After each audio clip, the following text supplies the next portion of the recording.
Hello viewers, hope you all are fine. सबसे पहले मैं आपको खुशामदीद कहूँगा अपने चैनल हो प्रेगनेंसी एंड प्रिकॉशन पर, और आपसे रिक्वेस्ट करूँगा कि मेरे चैनल को सब्सक्राइब करें। इस चैनल पर आपको प्रेगनेंसी और इससे रिलेटेड जितने मसले मसाइल होते हैं, कॉम्प्लिकेशंस होते हैं, यानी हमल और हमल के दौरान जितने भी मसले मसाइल होते हैं, उन मसले मसाइल में कौन सी अद्वियात इस्तेमाल की जाती हैं, और इसके साथ साथ फर्स्ट वीक से लेकर 40 वीक तक, यानी कि बच्चे के डिलीवर होने तक जो मसले मसाइल होते हैं या बच्चे में वीक बाय वीक जो भी चेंजिंग आती हैं, वो इसके बारे में वीडियोस आपसे शेयर करने वाला हूँ। तो मेरे चैनल को ज़रूर सब्सक्राइब कीजिए। Thank you.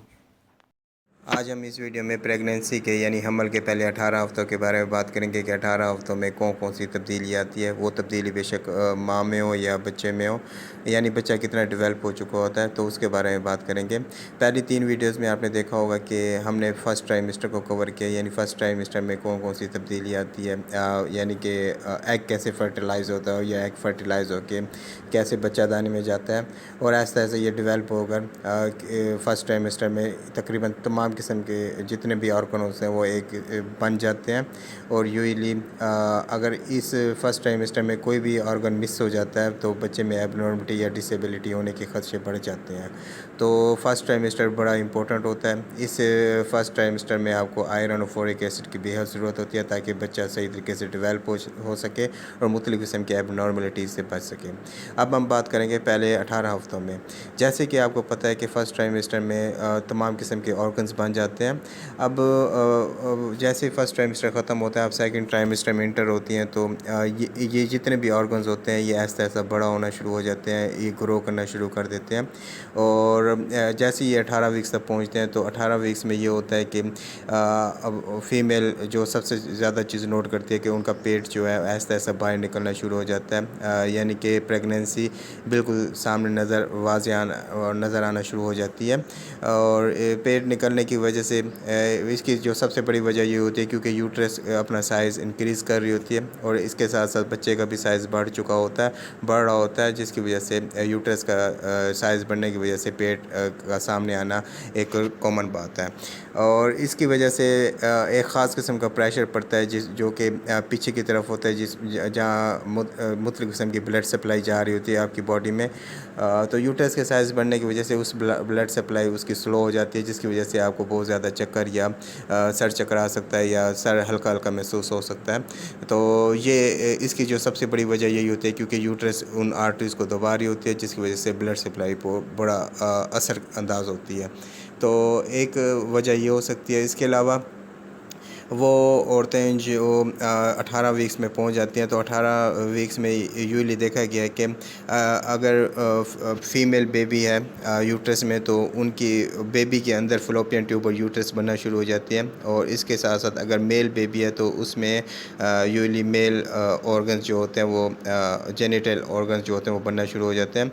और 18 वीक्स में यूजली एक्सपर्ट डॉक्टर जो होते हैं वो यूजली आपको बच्चे का सेक्स बता सकते हैं कि ये बेबी बॉय या बेबी गर्ल है, यानी 18 वीक्स में ओनली एक्सपर्ट डॉक्टर जिनको बहुत ज़्यादा एक्सपीरियंस होता है वही बता सकते हैं।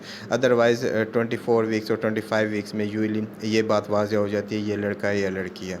तो 18 वीक्स में जो दूसरी जो चीज़ देखी जाती है, इसमें बच्चा जो है जमाई लेना शुरू कर देता है, उसको हिचकी आती है, हिकअप्स आते हैं, और बाज़ औक़ात ये फीमेल उनको पता भी चलता है कि उनकी बॉडी में या उनके पेट में कोई मूवमेंट हो रही है। तो इसके साथ साथ 18वें वीक्स में देखा गया कि बच्चा तकरीबन 9 इंच का हो जाता है, यानी कि इसका जो साइज़ अगर देखा जाए हेड टू टो तक, तो उसका साइज़ 9 इंच बनता है, यानी 9 इंच तक ये डेवलप हो चुका होता है। 18वें वीक्स में यूजली देखा गया कि बच्चे की मूवमेंट बहुत कम औरतें जो है फ़ील करती हैं, और बाज़ औक़ात मूवमेंट आई भी नहीं होती, जिसे क्विकनिंग कहते हैं।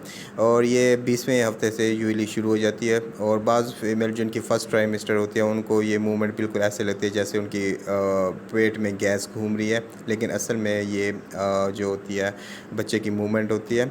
और इसके साथ साथ देखा जाए तो इसमें बच्चे की जो नर्व्स होती हैं वो भी डेवलप होना शुरू हो जाती है, और इनमें जो कवरिंग होती है माइलिन शीट की, वो कवरिंग आना भी शुरू हो जाती है ताकि उनकी नर्व्स को प्रोटेक्ट रखा जाए।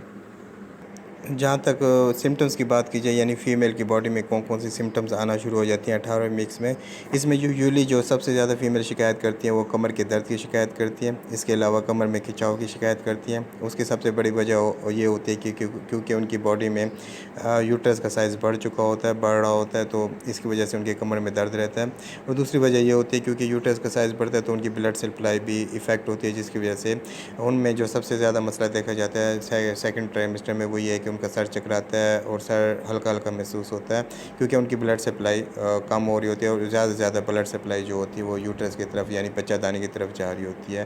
तो इस सेकंड ट्राइमेस्टर में कोशिश करें कि आप ज़्यादा से ज़्यादा फोलिक एसिड और आयरन का इस्तेमाल करें, ताकि आपके ब्लड जो उसकी खून की कमी है वो फौरी तौर पे दूर हो सके, क्योंकि खून की कमी की वजह से बहुत सारी जो प्रेगनेंसीज होती हैं वो मिसकैरेज या अबॉर्शन की तरफ चली जाती हैं। तो आपने इस चीज़ का बहुत ख्याल रखना है कि सेकंड ट्राइमेस्टर में आपने आयरन और फोलिक एसिड के साथ कैल्शियम और विटामिन सी का इस्तेमाल लाजमी करना है, ताकि इन इन चीज़ों की अगर आपकी बॉडी में कमी होती है तो ये किसी न किसी तरीके से आपको और आपके बच्चे को इफ़ेक्ट कर सकती हैं। कैल्शियम अगर आप इस सेकंड ट्राइमेस्टर से आप कैल्शियम लेना शुरू करती हैं तो इससे ये फ़ायदा होता है कि बच्चे की जो हड्डियाँ बननी होती हैं तो वो काफ़ी ज़्यादा मजबूत और बाज़ औक़ात उनके जो स्ट्रक्चर होता है, बोन स्ट्रक्चर होता है, वो भी काफ़ी ज़्यादा स्ट्रॉन्ग बन जाता है। तो कैल्शियम की बेहद ज़रूरत होती है सेकंड ट्राइमेस्टर में। तो कैल्शियम, आयरन और फॉलिक एसिड का इस्तेमाल आपने सेकंड ट्राइमेस्टर में लाजमी करना है, ताकि आप और आपका आने वाला बच्चा इन चीज़ों की कमी से बच सके। तो उम्मीद है आपको मेरी वीडियो पसंद आई होगी और मेरे चैनल को सब्सक्राइब करना बिल्कुल नहीं भूलेंगे। Thank you.